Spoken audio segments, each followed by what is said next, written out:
प्रदेश की महिला एवं बाल विकास तथा सिंचाई जल संसाधन मंत्री श्रुति चौधरी ने कहा कि देश भर में नई जीएसटी व्यवस्था लागू कर प्रधानमंत्री नरेंद्र मोदी ने देशवासियों को त्योहारों पर एक बड़ी सौगात दी है।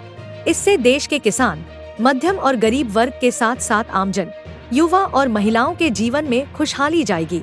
देश की आर्थिक व्यवस्था तेजी से मजबूत होगी। कैबिनेट मंत्री सोमवार को भिवानी के लोक निर्माण विश्राम गृह में पत्रकारों को संबोधित कर रही थी। उन्होंने कहा कि पहले टैक्स के 4 स्लैब थे, जिसमें 5%, 12%, 18% और 28% शामिल थे, लेकिन अब इनमें सुधार कर केवल 2 स्लैब ही रखे गए हैं, जिनमें 5 और 18% है। केवल सेहत के लिए हानिकारक वस्तुओं व लग्जरी सामान पर 40% जीएसटी रखा गया है। उन्होंने कहा कि फिलहाल की जीएसटी की नई संरचना में 5% के स्लैब में 99 तरह का सामान शामिल है, 18% के स्लैब में 90 तरह का सामान शामिल है। ऐसे में हमारी रोजमर्रा की वस्तुएं काफी सस्ती हो गई हैं। इससे आम आदमी को राहत मिलेगी। उन्होंने कहा कि इससे पहले सरकार ने मध्यम को राहत देते हुए 12 लाख रुपए तक टैक्स में छूट दी थी। उन्होंने कहा कि सरकार ने जीएसटी में सुधार बड़ी गहनता व सोच विचार कर देश के आर्थिक विकास के मद्देनजर किया गया है। उन्होंने कहा कि प्रधानमंत्री नरेंद्र मोदी के नेतृत्व में सरकार हर मामले में पूरी तरह से सक्षम है। जीएसटी की नई संरचना लागू करना राष्ट्र के विकास में बहुत बड़ा सहायक साबित होगा।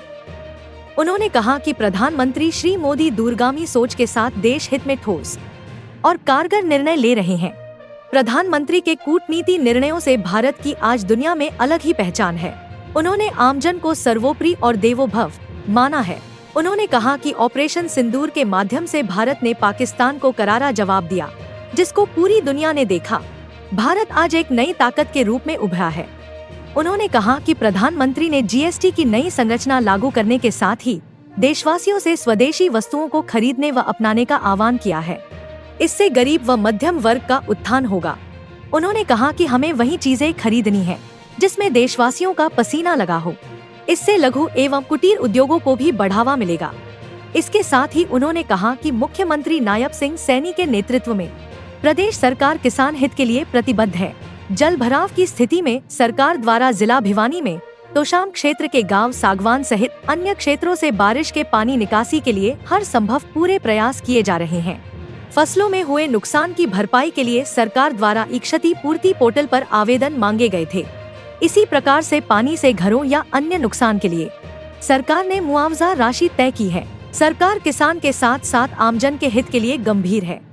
एक बहुत बड़ी हमें सौगात माननीय प्रधानमंत्री जी ने दी है और आज सबसे पहले नवरात्रों की शुभकामनाएं सबको मैं देती हूँ। आज अग्रसेन जयंती भी है, उसकी भी शुभकामनाएं सबको देती हूँ। और ये त्योहारों का जो दौर अब शुरू होने जा रहा है, एक खुशी का माहौल, एक बड़ी सौगात जैसे मैंने कहा हमारे प्रधानमंत्री जी ने दी है। और कल जब उन्होंने ये संबोधन किया तो उनके जो शब्द जो थे, नागरिक सर्वप्रिय को रख के किस प्रकार से उन्होंने कहा कि नागरिक देवो भव, और उसको लेते हुए उन्होंने आगे बताया कि किस तरीके से एक उनका जो कार्यकाल जो रहा और हर कदम उन्होंने जो उठाए, इस प्रकार से उठाए कि जहां हमारा जो गरीब वर्ग है, किसान वर्ग है, मध्यम वर्ग है, वो और बढ़ सके। क्योंकि यहाँ इन वर्गों की जब बढ़ोतरी होगी तो भारत एक और भी एक सक्सेस स्टोरी के रूप में, जहां हमारे युवा, हमारी महिलाएं वो आगे बढ़ें और एक आर्थिक तरीके से जो हमारी जो व्यवस्था है वो और स्ट्रेंथन हो। इसलिए ये जीएसटी रिफॉर्म जो एक ऐतिहासिक कदम है उन्होंने लिए, जहां पहले 12% के जो ब्रैकेट जो थे वहां पे 99% जो अब सामान जो है उसमें वो छूट अब 99% छूट मिलेगी। और जहां 28% वाले जो ब्रैकेट है वहां पे 90% सामानों पर जीएसटी की कटौती होगी। तो आप मानिए कि ये एक माहौल खुशहाली का, जहां पे ग्राहक भी, जहां पे दुकानदार भी और हर तरीके से एक खुशहाली और प्रोग्रेस, विकास का माहौल बनेगा। इसके साथ साथ उन्होंने एक स्वदेशी की भी बात कही कि हम सब की सब इसी कोशिश में रहें, बल्कि उन्होंने कोशिश में उन्होंने एम्फसाइज किया कि हमें आगे स्वदेशी एक मोड में रहना है, और जितने जहां जहां हमारे जो भाई बहनों का जो पसीना जो उन्होंने लगाया है प्रोडक्ट्स तैयार करने में, वही चीजें हम खरीदें, ताकि और भी भारत हमारा आगे खुशहाली की तरफ बढ़ सके। इसी साल थोड़े ही दिन पहले इन्होंने, माननीय प्रधानमंत्री जी ने एक और ऐतिहासिक कदम उठाया था, जहां पे 12 लाख की जो इनकम वाले जो ब्रैकेट हैं वो टैक्स से, इनकम टैक्स से वो मुक्त हैं। तो ये सारी जो चीजें हैं ये उसी तरफ एक बहुत बड़े कदम है, जहां पे हमारी जो जो जिसको कहते हैं नेक्स्ट जनरेशन, जो हमारे यंगस्टर्स हैं, जो हमारी जो महिलाएं हैं, जो हमारे एमएसएमई जो हैं, जो हमारे स्मॉल मीडियम इंडस्ट्रीज हैं, उनको अच्छी तरह से और भी एक वातावरण मिले जहाँ पे वो आगे बढ़ सके। जिसको कहते हैं कि कोई इनकी अब कौन बात सुने, लोग तक नहीं सुनते, लोगों ने चुना नहीं कांग्रेस को, कोई जगह नहीं बची, नेता प्रतिपक्ष तक नहीं चुन पा रहे, तो बातें करना तो बहुत आसान है। कोई आज मैं पूरा जो फीडबैक आया है, लोगों में एक खुशहाली है, और आप तो पत्रकार भाई हो, आप भी लोगों में जाते हैं, आई एम श्योर आपका भी फीडबैक वही होगा। ये जो पुराना सामान है जिन पे पहले मुझसे मूल्य दर्ज है, तो जीएसटी काउंसिल कैसे निपटेगी, उनको इम्प्लीमेंट कैसे करवाएगी? जो पुराना सामान है जिन पर पहले से अंकित है उनका, तो उसको कैसे इम्प्लीमेंटेशन में कैसे स्टार्टिंग में कुछ दिक्कतें हैं, उनसे निपटने के लिए क्या व्यवस्थाएं रखें? देखिए, ये जो अगर कोई ऐसी कोई बात आती है, तो यहाँ पे जैसे एक जीएसटी कमेटी बनी हुई है, और माननीय सांसद किरण चौधरी जी उसकी हेड भी हैं, तो ऐसी कोई यहाँ पे कोई इम्प्लीमेंटेशन में ऐसी कोई प्रॉब्लम्स आती हैं, ये चीजें कमेटी बना रखी है ये सारी चीजें, क्योंकि देखिए इम्प्लीमेंटेशन अब जब होएगी तो उसमें भी चीजें आएंगी सामने कि कहाँ कहाँ और हमें डिटेल में जाने की जरूरत है, तो आई एम श्योर ये चीजें सारी टेकअप कंपनी ने पहले रेट बढ़ा दिए लागू होने से पहले कि जैसे मीटा कंपनी है 9,000 की 10,000 की कर दिया, तो उससे किस तरह से करना है? जैसे मैंने कहा कि ये कमिटीज हैं यहाँ पे, और ये जो ये कमिटीज बनी हैं इस काम के लिए, वो सारी की सारी चीजें ये स्मूथ वर्किंग के लिए सारा काम होगा। एक मीडिया इंटरव्यू में पूर्व मुख्यमंत्री भूपेंद्र सिंह हुड्डा से पूछा गया था कि भाई आपकी जो पार्टी के लोग थे वो एक बापू बेटा एंड कंपनी के आरोप लगाते थे, किनकी वजह से कांग्रेस हारी है। उनका एक ही जवाब था कि जो लोग आरोप लगाते थे वो पार्टी बदल चुके हैं, मैं तो आकांक्षी थे। क्या प्रतिक्रिया? क्या बोलना है इस पे, मेरे को बार बार इस पे क्या आप जवाब चाहते हैं? सब आपको मालूम है कि किन परिस्थितियों में क्या क्या क्या हुआ था, आप के सामने सब कुछ हुआ है, और मैं पीछे नहीं देखती।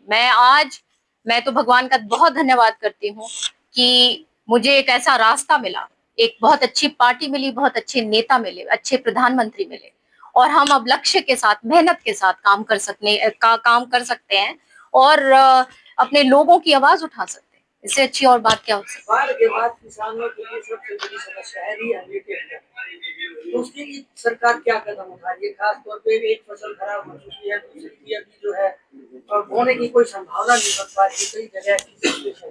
तो सरकार देखिए, सरकार ने काफी सारे ऐसे स्टेप्स उठाए हैं। एक तो जैसे ई क्षति पोर्टल है, जिसके तहत जो नुकसान है फसल में वो दर्ज करके फिर वो कॉम्पेंसेशन वो मिलेगा। फिर अन्य अलग अलग ब्रैकेट्स बनाए हुए हैं, जिसका घर का लॉस हुआ है, बर्तन सामान, अन्य खुद को बहुत सारे लोगों को भी नुकसान हुआ है। तो जहां जहां ऐसी अलग अलग ब्रैकेट्स बना रखे हैं, और हर एक में कॉम्पेंसेशन, पूरा प्रशासन बहुत संवेदनशील है इसके लिए और लगा। 28 से 18 किया गया है, 12 से 5 किया गया है, 5 से 9 किया गया है, तो जो कम किया गया उसमें रेवेन्यू जो कम होगा उसकी पूर्ति के लिए कैसे कार्य कर पाएंगे? पूर्ति कैसे होगा? देखिए, ग्रोथ को लेकर के क्या कहेंगे, देश की इकोनॉमिक ग्रोथ पे क्या इफेक्ट रहेगा? जैसे मैंने कहा कि ये कोई एक रात के अंदर, एक दिन के अंदर ये निर्णय नहीं लिया गया, और स्वयं प्रधानमंत्री जी ने कहा कि हमें बहुत 11 साल लगे यहाँ तक पहुंचने, मेहनत करी तब जाके हम ये जीएसटी को इस प्रकार से आम आदमी के लिए बना सके। तो ये सारी की सारी जो चीजें हैं वो इसमें कवर है और मैं मानती हूँ कि प्रधानमंत्री जी और सरकार सक्षम है। मेरे लिए तो ये मेरी नेचुरल पार्टी है, विचारधारा के रूप से मुझे मौका दिया है लोगों की सेवा करने के लिए, इतने बड़े महकमे दिए हैं, इरिगेशन डिपार्टमेंट दिया है, विमेन एंड चाइल्ड दिया है, किरण जी राज्यसभा सांसद हैं, उनको जीएसटी की कमेटी का हेड बनाया है। तो इससे पार्टी ने अपनी तरफ से क्या कमी छोड़ी है और हम बहुत धन्यवाद करते हैं अपनी पार्टी का, अपनी लीडरशिप का और लोगों का जिन्होंने हमको यहाँ तक पहुँचाया। एक महत्वपूर्ण प्रश्न है, विधानसभा में आपने भी मुद्दा उठाया, मुद्दा क्या था? तमाम लोग उठा रहे थे, विधानसभा में मौजूद था। ये कहा गया था कि चौधरी बंसीलाल हरियाणा के निर्माता थे, निश्चित तौर पर नहरों का जितना कीन नॉलेज चौधरी बंसीलाल जी को था उतना संभव किसी को नहीं था।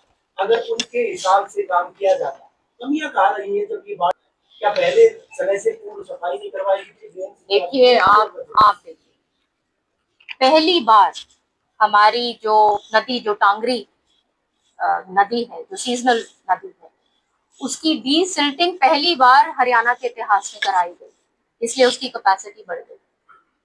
कभी भी आज तक डीसिल्टिंग जो नेचुरल जो रिवर्स जो होती हैं, जो नदियां होती हैं, उनकी डीसिल्टिंग नहीं होती, ड्रेन्स की होती है। तो ये सारी की सारी जो सफाई और ये सारी चीजें टाइम पर काफी हद तक हो गई थी, मैं ये नहीं कह रही 100% हो गई थी।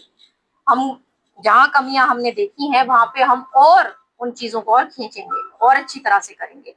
लेकिन अब आप देखिए कि पंजाब और हरियाणा का अंतर आप देखिए, क्योंकि यहाँ पे कॉन्स्टेंटली काम माननीय मुख्यमंत्री जी के नेतृत्व में फ्लड कंट्रोल जो बोर्ड है, बार बार मीटिंग्स ली गई, सफाई की बात कही गई, बहुत कड़क तरीके से, बहुत जिसको कहते हैं निर्देश दिए गए और कांस्टेंट मॉनिटरिंग मेरी रही।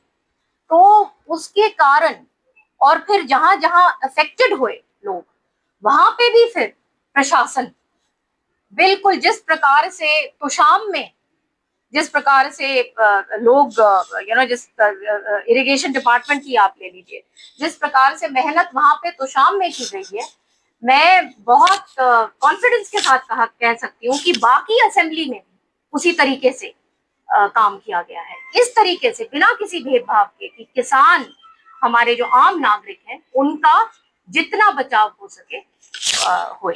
तो ये वो एक संवेदनशील सरकार है और मैं बार बार बताना चाहती हूँ, हमारे चीफ मिनिस्टर जो हैं, उनकी हमेशा ये लक्ष्य रहता है कि तेल तक पानी पहुंचे, हमारा सारी व्यवस्था। और आप देखेंगे आने वाले टाइम पर माननीय सैनी साहब के कार्यकाल में बहुत हद तक जो हमारा जो कैनाल नेटवर्क है वो नए रूप से, जहाँ पे रिहैबिलिटेशन करना है, रीमॉडलिंग करनी है। अब जैसे हमारा पीछे जो घग्गर भिवानी जो ड्रेन है, वहां पे बहुत दिक्कत आई। यहाँ पे इतना और खराब व्यवस्था हुई, क्योंकि वहां पे पानी जब डी वाटरिंग हो गया, वहां पे पूर्ण रूप से वो जगह भर गई। तो उसकी भी पूर्ण रूप से हम मॉडलिंग करके रिहैबिलिटेशन करने जा रहे हैं। तो बाढ़ के बाद जो नुकसान हुआ था उसकी भरपाई के लिए बोर्ड भी खोला रहता है, लेकिन जो किसानों ने रजिस्ट्रेशन जब करना था तो उनके पहले से ही बाहर के लोगों का रजिस्ट्रेशन मिल रहा है और उन लोग खुद नहीं कर पा रहे, क्योंकि उसका फायदा बाहर के लोगों को नहीं कर पा रहे। देखो, कोई ऐसी अगर कोई बात है, कोई इंडिविजुअल प्रॉब्लम्स हैं, तो मेरे पास लोग मिलते हैं, वो आए और बताएं, मैं ऐसी कोई बात है तो वो ठीक करवाएंगे। हाँ, संज्ञान में अभी तक तो कोई ऐसी बात आई नहीं है। तो अगर कोई